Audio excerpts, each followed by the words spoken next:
Iyanu is a wonder.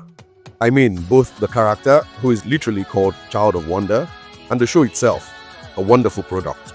In a world that is increasingly becoming more and more global, Iyanu shows us that just about anything is possible in today's entertainment space. A product from the mind of Roye Okupe, a Nigerian, and featuring an expansive cast of core Nigerians voicing the roles like Serah Johnson, Adesua Etomi-Wellington, Okey Jude, Lord Frank, and so many more. This product is clearly a Nigerian export sent out to the rest of the world. It debuted on the Warner Bros. Own Cartoon Network on April 5 and has enjoyed a resounding success being watched across the world over, securing a second season renewal, a prequel spin-off movie, and a sequel movie, all before its Nigerian premiere on Showmax. If that isn't a remarkable success, I wonder what is. As the chosen, you have a trinity of powers: unnatural, natural, and supernatural. Who is Iyanu and what is her story all about, you might be wondering? Well, let's take it back a little to the beginning.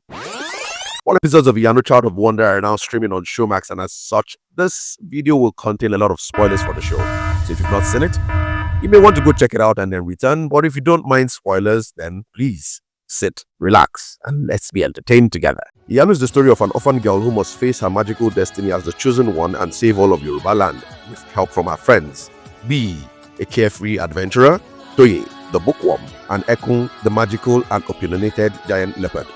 Together, all four, known as Team Chosen, will embark on an epic adventure full of twists, turns, and laughter that will change their lives forever. Iyanu first started as a comic book story by Roy, published under his Unique Studios banner. Though not viral level popular then, Iyanu the comics was a success in the corridors that mattered. And its small but very passionate fan base, sales figures, and story quality was more than enough to secure a deal with Warner Bros. The series follows a similar path laid by the comics. Iyanu, voiced by Serah Johnson, starts out as a very opinionated girl under the care of a guardian, Olori, the last of the Agonis, a tribe of powerful priestesses entrusted with the history of Yoruba land. They were cast out into the forest because the people feared their power and the knowledge they possessed. Iyanu has mostly lived under a haze, undergoing trainings by Olori for her glorious destiny, but quite unsure of whom she is supposed to be and the powers she's supposed to fully come into. The land of Elu, where the rest of the civilized and cultured people remain, is being attacked by the corrupt. Animals possessed by the essence of the fallen and are now going on a rampage. As the people of Yoruba land far and wide within the walls of Elu and deep into the forest long for the chosen one to come cleanse the land and save them, the fallen plots his return in the dark.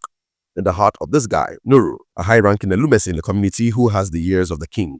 In fact, one can argue that Nuru is indeed the actual king ruling Elu because the one on the throne couldn't grow a pair even if he tried. Iyanu has always lived a quiet life with Olori in the forest, but today, when the story starts proper, her interest is piqued by the sounds of sweet music coming from the walls of Elu, and this curious child goes to take a peek. That's where she discovers for herself how mean other kids can be, and in running to the safety of the hut she shares with Olori, she hears the voices of the divine. The fallen one is asking for where the chosen one is. That's she. And Dara, the one on the side of good, is telling him to his face that he will never find her. This trance, or whatever we can best call it, feels like a first for Iyanu, and it sets the ground for a lot of things to come. Olori reminds her of her warning not to approach the inner walls of Elu, and just like that, as expected, Iyanu disobeys and goes right back there again. And this time she comes back with unwanted attention, disrupting their quiet, simple life.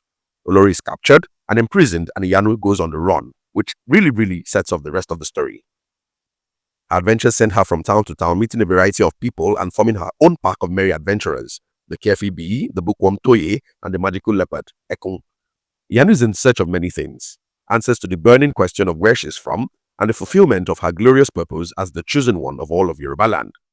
Eventually, as expected, things come to a heated head-to-head when a purpose-compliant Iyanu comes face to face with the fallen, who has now completely taken over Nuru's body, who, by the way, is revealed to be none other than Olori's brother. The fallen is really powerful, but as a direct seed of the divine, Iyanu proves to be even way more powerful than he is, and she succeeds in banishing him out of Nuru's body. But from the look of things, I'm definitely sure he'll be back. Iyanu Child of Wonder is a captivating story, churning out quality storytelling that has Nigerian backing laced with international appeal.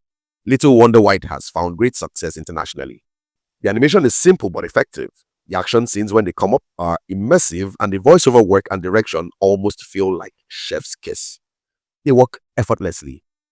All episodes of Iyanu Child of Wonder are currently streaming on Showmax for Nigerians and the rest of the world. Have you seen it? Let me know in the comments what you think. Like, share, subscribe, and as always, I'll see you in the next video.